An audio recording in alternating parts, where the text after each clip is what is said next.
The story of the youth who went forth to learn what fear was. A certain father had 2 sons, the elder of who was smart and sensible, and could do everything, but the younger was stupid and could neither learn nor understand anything, and when people saw him they said, "There's a fellow who will give his father some trouble." When anything had to be done, it was always the elder who was forced to do it.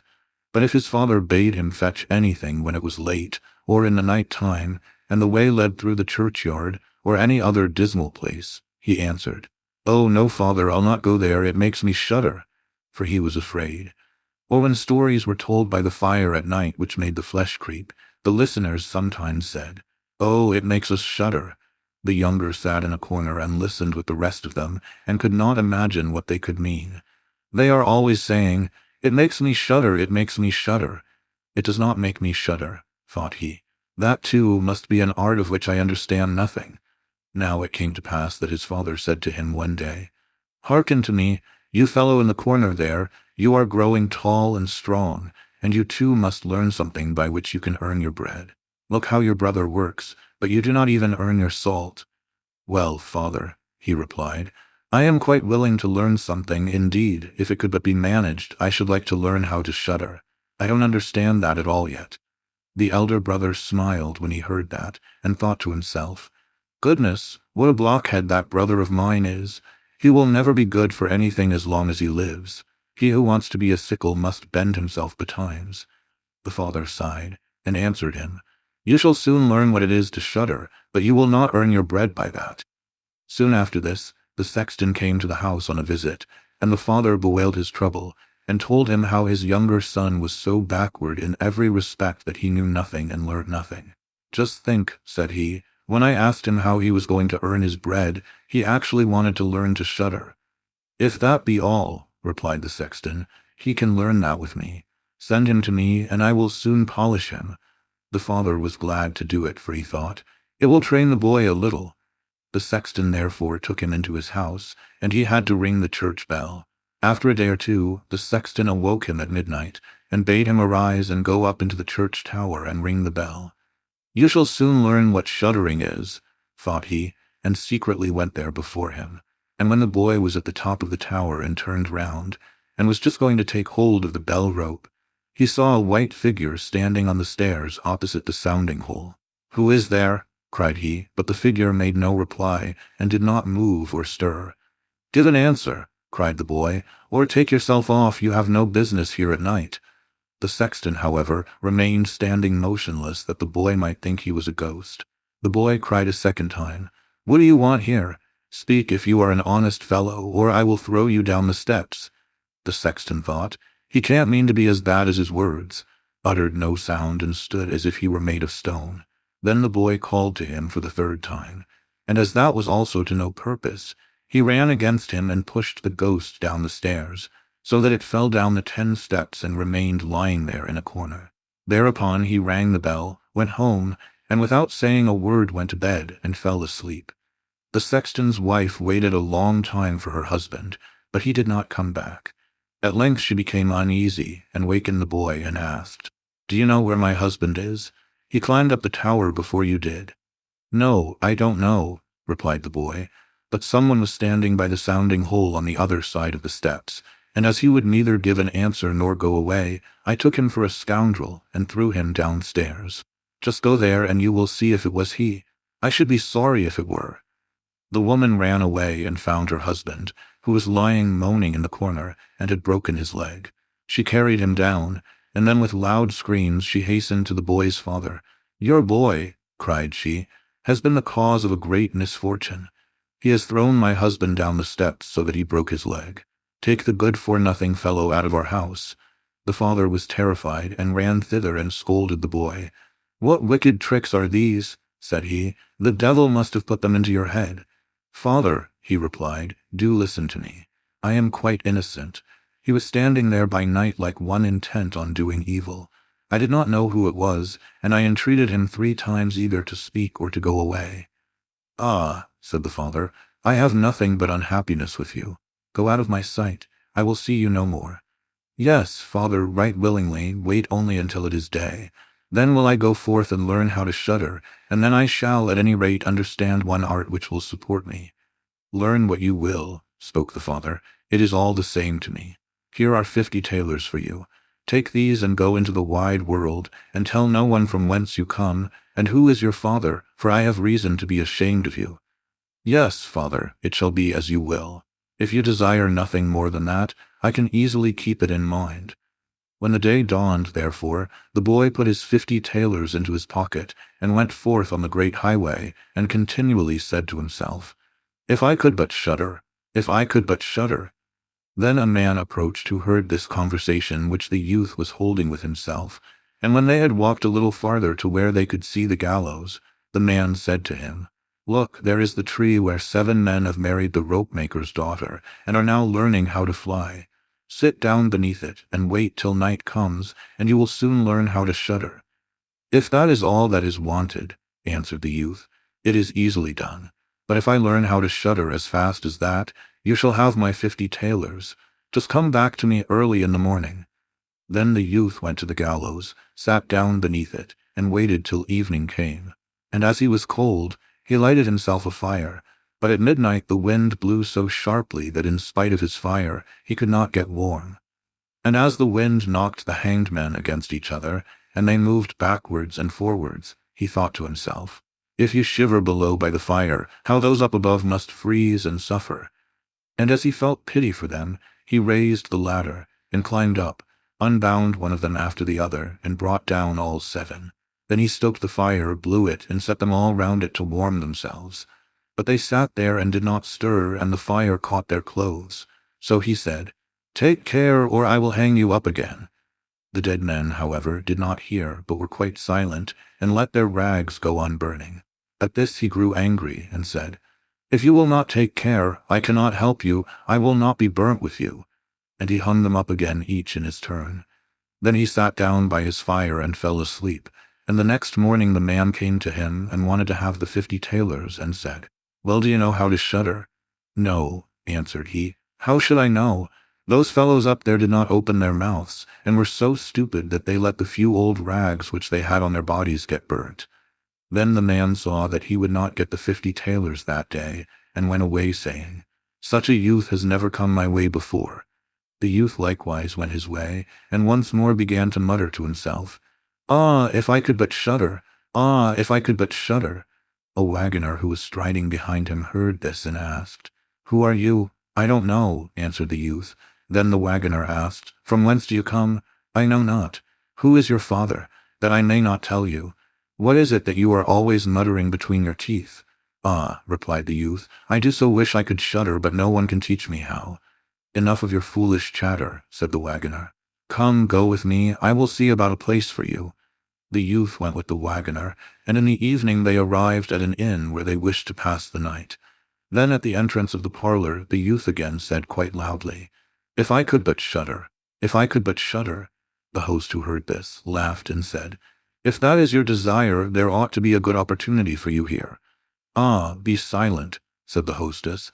So many prying persons have already lost their lives, it would be a pity and a shame if such beautiful eyes as these should never see the daylight again. But the youth said, However difficult it may be, I will learn it. For this purpose indeed have I journeyed forth. He let the host have no rest, until the latter told him that not far from thence stood a haunted castle, where anyone could very easily learn what shuddering was, if he would but watch in it for 3 nights. The king had promised that he who would venture should have his daughter to wife, and she was the most beautiful maiden the sun shone on. Likewise in the castle lay great treasures, which were guarded by evil spirits, and these treasures would then be freed, and would make a poor man rich enough. Already many men had gone into the castle, but as yet none had come out again. Then the youth went next morning to the king and said, If it be allowed, I will willingly watch 3 nights in the haunted castle. The king looked at him, and as the youth pleased him, he said, You may ask for 3 things to take into the castle with you, but they must be things without life. Then he answered, Then I ask for a fire, a turning lathe, and a cutting board with the knife. The king had these things carried into the castle for him during the day. When night was drawing near, the youth went up and made himself a bright fire in one of the rooms, placed the cutting board and knife beside it, and seated himself by the turning lathe. "Ah, if I could but shudder," said he, "but I shall not learn it here either." Towards midnight he was about to poke his fire, and as he was blowing it, something cried suddenly from one corner, "Oh, my oh, how cold we are!" "You fools!" cried he. "What are you crying about? If you are cold, come and take a seat by the fire and warm yourselves." And when he had said that, two great black cats came with one tremendous leap and sat down on each side of him, and looked savagely at him with their fiery eyes. After a short time, when they had warmed themselves, they said, "Comrade, shall we have a game of cards?" "Why not?" he replied, "but just show me your paws." Then they stretched out their claws. "Oh," said he, "what long nails you have! Wait, I must first cut them for you." Thereupon he seized them by the throats, put them on the cutting board, and screwed their feet fast. "I have looked at your fingers," said he, "and my fancy for card-playing has gone," and he struck them dead and threw them out into the water. But when he had made away with these two, and was about to sit down again by his fire, out from every hole and corner came black cats and black dogs with red-hot chains, and more of them came until he could no longer move, and they yelled horribly, and got on his fire, pulled it to pieces, and tried to put it out. He watched them for a while quietly, but at last, when they were going too far, he seized his cutting knife and cried, "Away with you, vermin," and began to cut them down. Some of them ran away, the others he killed, and threw out into the fish pond. When he came back, he fanned the embers of his fire again and warmed himself. And as he thus sat, his eyes would keep open no longer, and he felt a desire to sleep. Then he looked round and saw a great bed in a corner. "That is the very thing for me," said he, and got into it. When he was just going to shut his eyes, however, the bed began to move of its own accord, and went over the whole of the castle. "That's right," said he, "but go faster." Then the bed rolled on as if 6 horses were harnessed to it, up and down, over thresholds and stairs, but suddenly hop, hop, it turned over upside down and lay on him like a mountain. But he threw quilts and pillows up in the air, got out and said, "Now anyone who likes may drive," and lay down by his fire, and slept till it was day. In the morning the king came, and when he saw him lying there on the ground, he thought the evil spirits had killed him and he was dead. Then said he, "After all, it is a pity, for so handsome a man." The youth heard it, got up and said, "It has not come to that yet." Then the king was astonished, but very glad, and asked how he had fared. "Very well indeed," answered he. "One night is past, the 2 others will pass likewise." Then he went to the innkeeper, who opened his eyes very wide, and said, "I never expected to see you alive again. Have you learnt how to shudder yet?" "No," said he, "it is all in vain. If someone would but tell me." The second night he again went up into the old castle, sat down by the fire, and once more began his old song, "If I could but shudder." When midnight came, an uproar and noise of tumbling about was heard. At first it was low, but it grew louder and louder. Then it was quiet for a while, and at length, with a loud scream, half a man came down the chimney and fell before him. "Hullo!" cried he, "another half belongs to this. This is not enough." Then the uproar began again, there was a roaring and howling, and the other half fell down likewise. "Wait," said he, "I will just stoke up the fire a little for you." When he had done that and looked round again, the 2 pieces were joined together, and a hideous man was sitting in his place. "That is no part of our bargain," said the youth. "The bench is mine." The man wanted to push him away. The youth, however, would not allow that, but thrust him off with all his strength, and seated himself again in his own place. Then still more men fell down, one after the other. They brought 9 dead men's legs and 2 skulls, and set them up and played at 9 pins with them. The youth also wanted to play, and said, "Listen you, can I join you?" "Yes, if you have any money." "Money enough," replied he, "but your balls are not quite round." Then he took the skulls and put them in the lathe and turned them till they were round. "There, now they will roll better," said he. "Hurrah, now we'll have fun." He played with them and lost some of his money, but when it struck 12, everything vanished from his sight. He lay down and quietly fell asleep. Next morning the king came to inquire after him. "How has it fared with you this time?" asked he. "I have been playing at 9 pins," he answered, "and have lost a couple of farthings." "Have you not shuddered then?" "What?" said he, "I have had a wonderful time. If I did but know what it was to shudder." The third night he sat down again on his bench and said quite sadly, "If I could but shudder." When it grew late, 6 tall men came in and brought a coffin. Then he said, "Ha ha, that is certainly my little cousin who died only a few days ago." And he beckoned with his finger and cried, "Come, little cousin, come." They placed the coffin on the ground, but he went to it and took the lid off, and a dead man lay therein. He felt his face, but it was cold as ice. "Wait," said he, "I will warm you a little," and went to the fire and warmed his hand and laid it on the dead man's face, but he remained cold. Then he took him out, and sat down by the fire and laid him on his breast, and rubbed his arms that the blood might circulate again.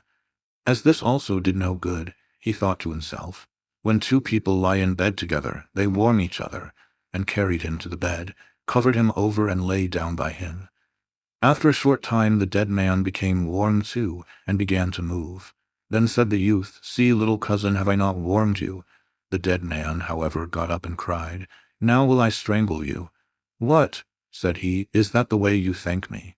You shall at once go into your coffin again." And he took him up, threw him into it, and shut the lid. Then came the 6 men and carried him away again. "I cannot manage to shudder," said he. "I shall never learn it here as long as I live." Then a man entered who was taller than all others and looked terrible. He was old, however, and had a long white beard. "You wretch," cried he, "you shall soon learn what it is to shudder, for you shall die." "Not so fast," replied the youth. "If I am to die, I shall have to have a say in it." "I will soon seize you," said the fiend. "Softly, softly, do not talk so big. I am as strong as you are, and perhaps even stronger." "We shall see," said the old man.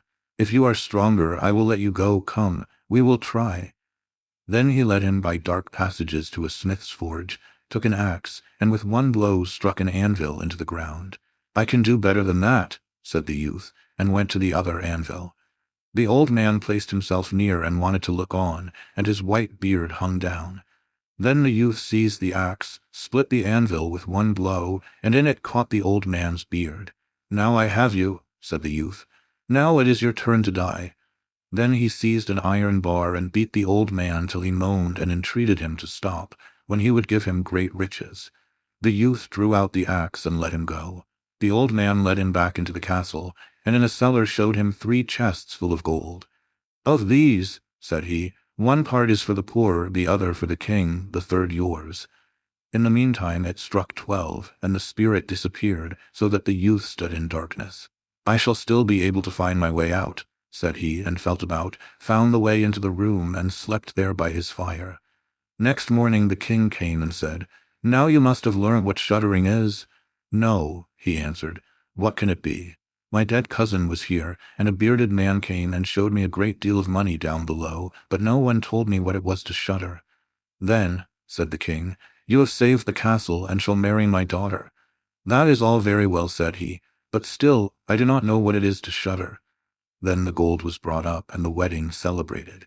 But howsoever much the young king loved his wife, and however happy he was, he still said always, "If I could but shudder, if I could but shudder." And this at last angered her. Her waiting maid said, "I will find a cure for him. He shall soon learn what it is to shudder." She went out to the stream which flowed through the garden, and had a whole bucketful of gudgeons brought to her. At night, when the young king was sleeping, his wife was to draw the clothes off him and empty the bucket full of cold water with the gudgeons in it over him, so that the little fishes would sprawl about him.